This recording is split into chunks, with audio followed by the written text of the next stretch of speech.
Hello and welcome to Module 1 for Understanding Behavior, the ABCs of Behavior. You may be wondering at this point, what are the ABCs? Well, let me assure you before we begin that the ABCs are a simple yet crucial component to understanding behavior. As you can see, the ABCs are an acronym in which the A stands for the antecedent. This is the circumstances, events, or actions that come before the behavior. The B stands for, you guessed it, the behavior in question. C stands for consequences, which are the circumstances, events, or actions that follow the behavior.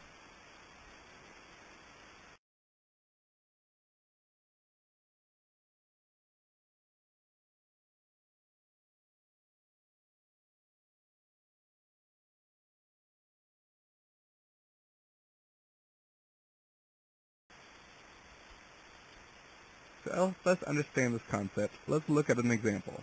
Here, the antecedent is the child and parent walking past a toy store. The behavior is the child screaming, "Toy, toy!" And the consequence is that the parent says, "Okay, you can take one toy," and walks with the child into the toy store. Sound familiar?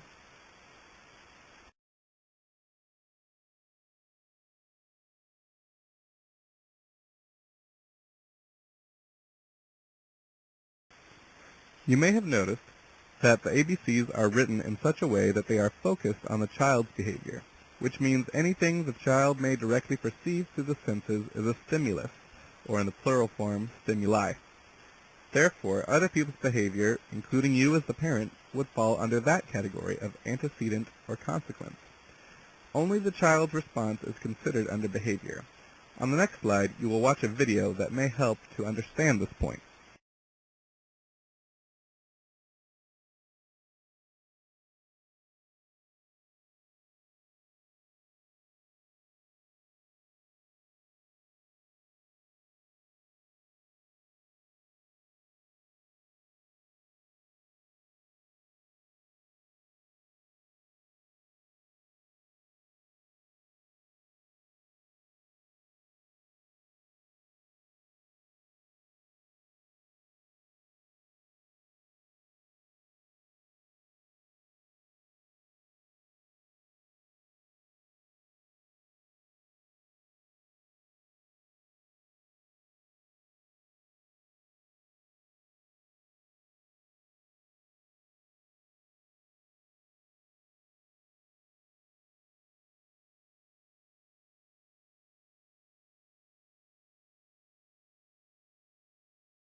Now, wouldn't it be nice if each episode of behavior you encountered was only one single instance of behavior?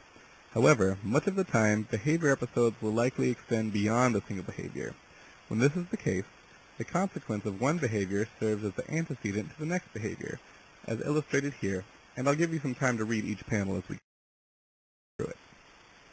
You can see that the first antecedent leads to the first behavior, followed by the first consequence, which is also the antecedent leading to the second behavior. And this second behavior is followed by a different consequence than the first behavior. You may have noticed at this point that this kind of ABC data could be used to document behaviors indefinitely, for an hour, a day, or a lifetime, since this chain of cause and effect can continue essentially unbroken. However, the purpose and use of ABC data is for determining the cause or function of challenging behavior.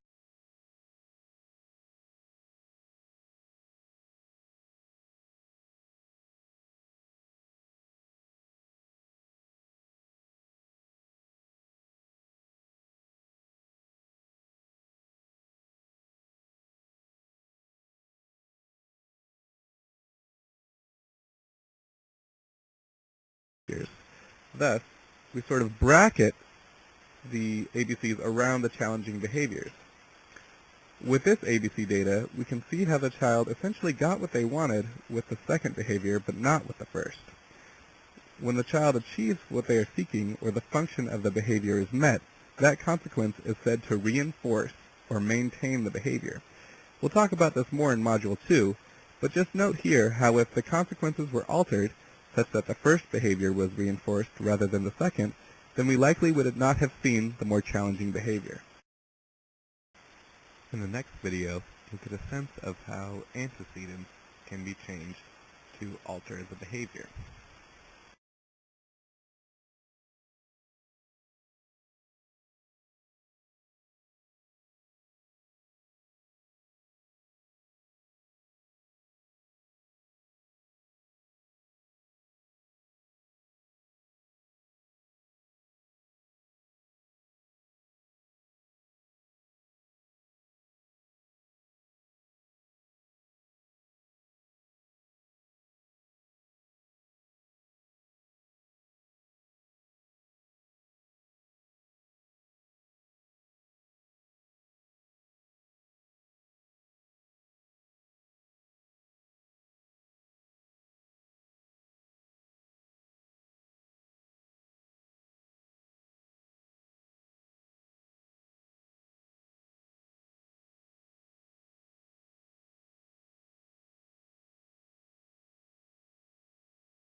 It's useful to point out at this point that when you are collecting ABC data, you should use a concise and objective writing style.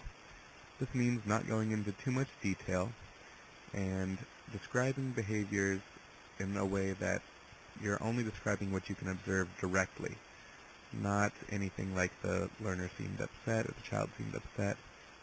So only describing the behavior that you can directly observe. You also want to focus on behaviorally related stimuli, so thinking about the antecedents and consequences that are most likely to be related to the behavior versus any extraneous details is a much more useful way to take the data.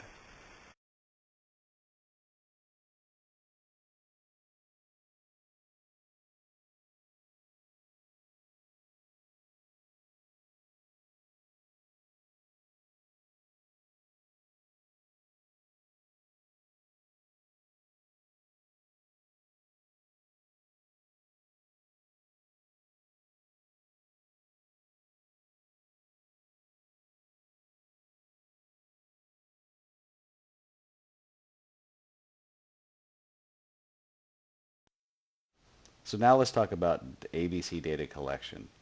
There are two ways which we will collect data. The first is the ABC data collection form, and the second way is narrative paragraphs. So let's take a closer look at the ABC data collection form. As you can see, there are certain categories here that are useful to take apart and analyze what actually happened during the incident. The first one is the behavior of concern. Here you can just generally write down what your concern is as far as the behaviors of your child. Second is the antecedent. Here you want to describe the situation, including place, people, activity, and other contextual elements. Then there's the actual behavior. What exactly did the child do? And then finally, the consequence. What happened after the behavior? This is an extended ABC data collection form. After the initial behavior consequence, there might be further behaviors and consequences.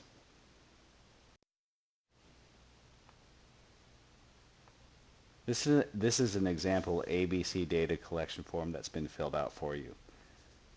This is the same story that we originally described at the beginning of the module. As you can see, the behavior of concern is the child is overly attached to having seen a toy in the toy store window and tries to manipulate the parent to buy the toy by yelling loudly and causing a scene. This is my own definition. You can probably describe it in different ways. The antecedent is describe the situation, including place, people, activity, and other contextual data. Next is the behavior. What did the child actually do? The child says, I want a toy. The consequence is the parent says, we have lots of toys at home.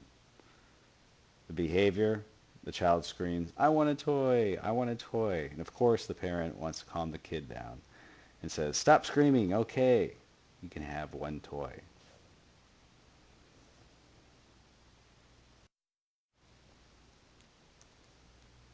This is our ABC collection form as you'll see it on our wiki site. Please write your name. You also may want to note the date of the behavior and the time. And then go ahead and fill out the rest of the categories, starting with the behavior of concern. Don't forget to scroll down here with the scroll button to fill out the rest of the form. So now let's talk about narratives. Narratives describe your experience in the form of a short narrative. And it's a great way to reflect on and describe the events that occurred. It's also a great way to share and get feedback from other stakeholders. On our wiki page, you'll see an area where you can post your narrative, your ABC narrative. Don't forget to press here to begin that process.